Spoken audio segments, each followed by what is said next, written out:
heard your name called and you realized that you would be starting your NBA career right here in North Texas, what was that moment like for you? It was crazy. I was not expecting that, especially with Dusty being here. I was caught off guard, but I'm truly blessed to be here and honored to be here and excited to be here. I think a lot of people are excited to have you here. We also have Morez's family and his grandmother here as well. So I know everyone here is thrilled to welcome you, and we are going to kick this off and get it going. Okay, so we just ask you to raise your hand. I think we may have a microphone issue. Can we, everybody hear? All you guys here back there? Okay, we're great on the microphones. We just ask you to raise your hand. Bree or Grant will bring the microphone over to you, and we'll get going right here. Let's go to Mike right here in the front row. Mike Curtis, Dallas Morning News. Welcome to Dallas, Morez. Thank you. We've heard a lot from Mike Schmitz over the last couple of days about what you bring to this team, toughness, grit, competitiveness, but he also talks about what you bring from a culture perspective. I guess, how would you describe your culture and what you bring from that perspective, and what are some examples that you showed back in Michigan? I think I'm an everyday guy. I'm going to show up every day, professional, ready to do my job, be a great teammate, great person, and I'm a lead by example type of guy. Be here early in the gym, last one to leave. Yeah. All righty, Grant, we're going to go right over here. Hey, Morez, I'm Christian Clark with The Athletic. Welcome to Dallas. Thank you. You obviously know Dusty a lot better than us. I was just curious, when you were kind of making that decision, hey, I'm going to transfer, I'm going to consider Michigan, what did Dusty say to make you feel like this is the right situation for me, and what kind of coach are we getting here? The decision to go to the league or to go back to Michigan was pretty easy. We accomplished everything in college. I thought I was ready. I talked to my agents. They said it was the right decision to declare for the draft. And we're getting a great coach here, a guy that's going to show up every day and be the same person every day. He's going to be honest with the players, push them, challenge them, and put them in the best position to look great. Right. Morez Johnson, this is Isaac from Lockdown Mavs. When I think you have a history, or you have played with Cooper Flagg in the past. What is that history? How much do you know Cooper? I know him very well from AAU. We didn't necessarily play against each other, but a lot of camps. We was there together, competing like that. So yeah, I say have a good relationship with him.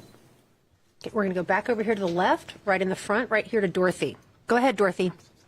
Hi, Dorothy Gentry with iMessenger Media and Texas Metro News.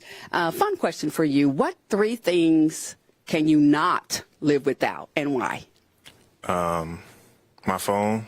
Gotta talk to my family. This is new, but like these iPhones, I put it on before I go to bed. Kind of need them to go to sleep now.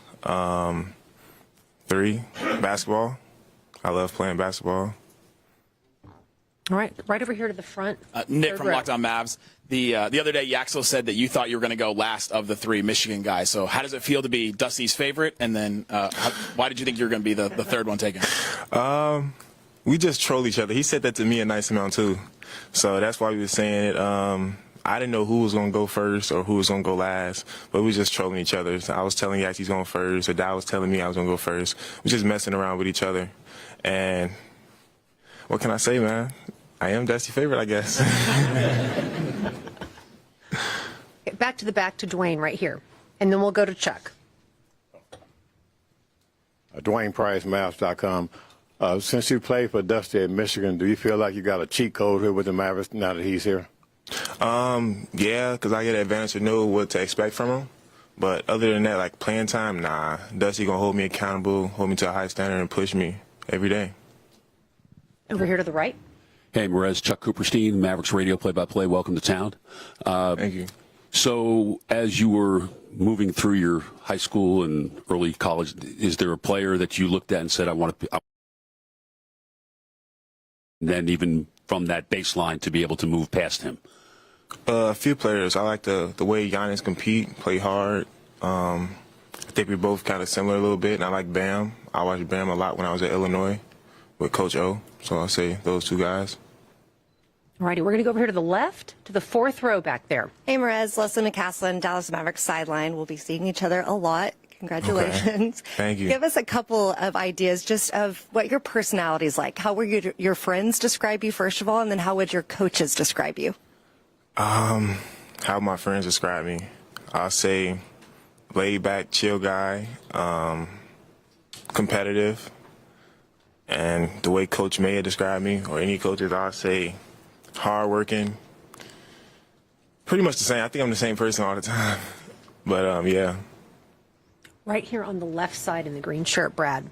Brad Towns of Dallas Morning News. Welcome to Dallas. See your parents here. What would you say individually what their biggest influences have been on you?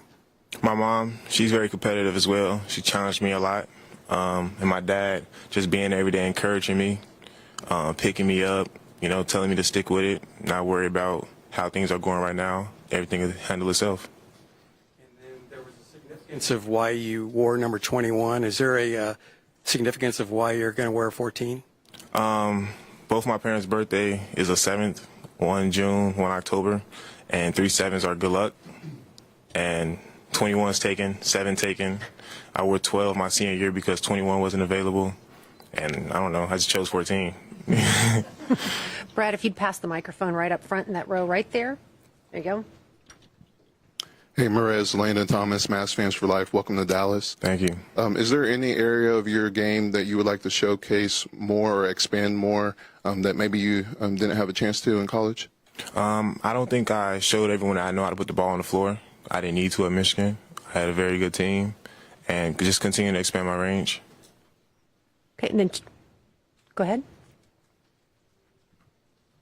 Hey, Morez, Noah Weber from the Smoking Cuban. When looking at Cooper Flagg, of course, Rookie of the Year last year and extremely impactful defender, one of the things you're really known for is your defense. What kind of havoc do you think that you and Cooper can cause on the defensive end, and why are you excited about that pairing? A lot. I think it's going to be very similar to how it was at Michigan with me playing with Yaks on perimeter, just switching everything, pressuring the ball, forcing a lot of turnovers and getting deflections. We're going to go to the back row to the right over here. Kevin Gray, DLS Sports. Morez, welcome to Dallas. Two-part question for you. What did you learn most during your time at Michigan that'll help you here in your transition to the NBA? Mm-hmm. And for those who aren't familiar with the game, how would you describe yourself as a player and the kind of game that you want to bring and how that'll grow here in Dallas? When I first got to Michigan, me and Dusty was talking about less is more. I said it's the biggest thing I learned while I was there and what guys would know about my game. I say probably like I'm a competitor, a guy that wants to win, do whatever it takes to win, very versatile on both ends of the floor, rebound very good, great teammate. We're going to stay in the back row. Ron Harad, DLS Sports. Welcome to Dallas, Morez. Thank you. You played the 4 in college, you played the 5 in college. In the NBA, where do you see yourself being the most comfortable early? I'll say the 4. I think I'm capable of switching 1 through 5, and I'm still comfortable playing the 5. But, yeah, I don't know. The 4, I guess. What do you think is your superpower on defense? Would it be like rim protection, or would you think it's switching? Just being able to switch, being able to guard more than one position. We're going to go one row up to Eddie right there, raising his hand. Hey, Morez, good to see you again. Eddie Sefko, DallasMavs.com. I'm just curious, since you've gotten here, what's it been like in the whirlwind? Have you met some of your teammates yet, and what's been the process so far? It's been great. I met most of the guys here. It's just crazy to be here, actually. I was here last year when they played the Raptors, and it's actually great here to be on the team, be a part of one of the guys. Anybody else? Okay. If there are no more. Okay, we're going to go back to Christian. Grant, if you can give Christian the microphone. Hey, Morez, you spoke on it a little bit, but at Michigan, obviously, you played alongside a lot of other talented, players in the front court, Yaks and Nadai. What was the key to like making that work? Do you feel like that you can maybe apply here, next to some other, really talented front court players? Just trying to like serve those guys, not having no egos, just playing for one another, being together. I think we were so successful on court because we had a relationship off the court. We actually liked being around each other. We're going to go back to Brad right next to Christian. You seem like a very mild-mannered young man up there, but that's not what we saw on the court, especially during the NCAA tournament. Is there some kind of switch that flips, or how would you describe your on-court persona as compared to what we're seeing now? Competitive. I don't know. But, yeah, it's definitely a difference. Like, off court, I barely talk that much. But, yeah. We're going to go back to Dwayne, right over here in the second to last row. Morez, at what point was playing in the NBA a dream for you, and when did you realize this dream is going to come true? I started playing basketball in 6th to 7th grade. That's when I set a goal and had a dream of coming to play in the NBA. And I felt like it was like I was able to accomplish it probably in my sophomore year, going to junior year. When I was talking to Brad at Illinois and stuff like that, they was building me up and telling me they seen a future in me. We'll go back over to your left. Hey, Morez, Donna Stark, Spectrum News, Texas. Just Dusty was able to come in and quickly get y'all to win a national championship. Obviously, you being there for 1 year. What is it about the culture he's able to create that y'all were able to win so quickly? I think the staff was all on the same page, and you could tell those guys actually liked each other as well.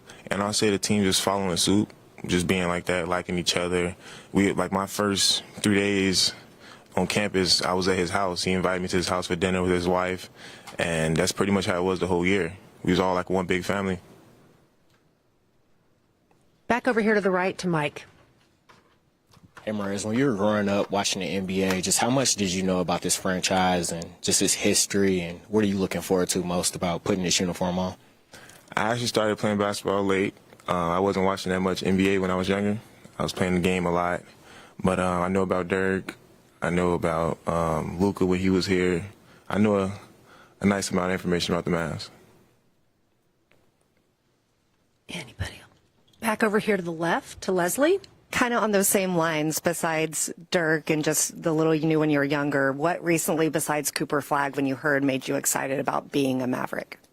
Of course, just coming to Dallas. In high school, I always liked Dallas. I actually got a picture of riding past the facility in 2021, taking a picture of it, and playing for Dusty. Like, I was shocked that I was actually going to be coached by my college coach in the NBA. Back over here to the right. Morez, Isaac, Locked On Mavs. When you think about the pre-draft process, what was those conversations like with Masai and Mike Schmitz? And I'm assuming you met or had a conversation with Dallas before the draft. I didn't find out Dallas liked me until draft night.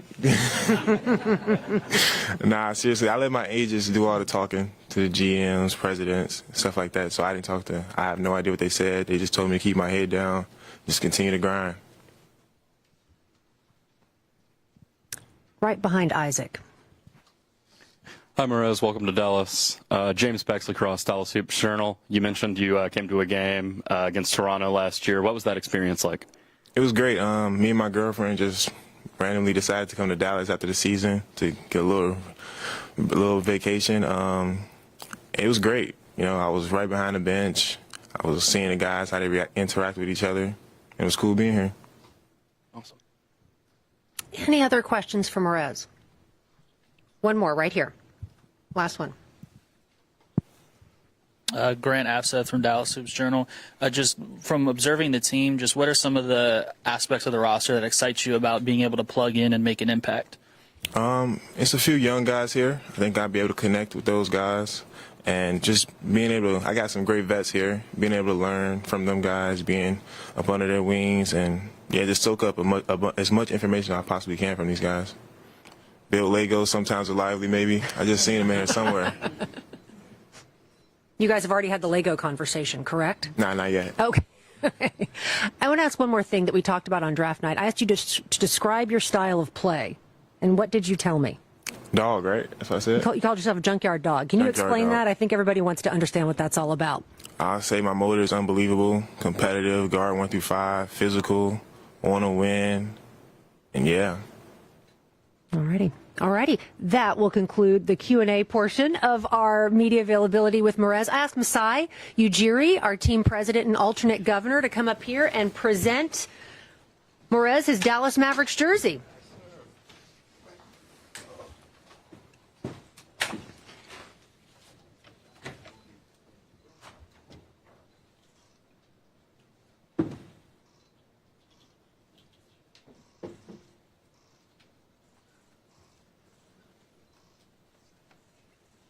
All right, look to the back. Everybody good?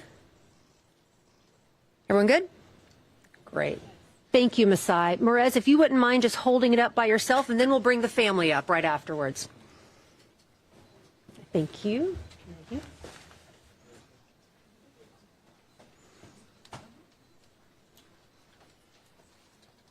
Pretty good? All right, family.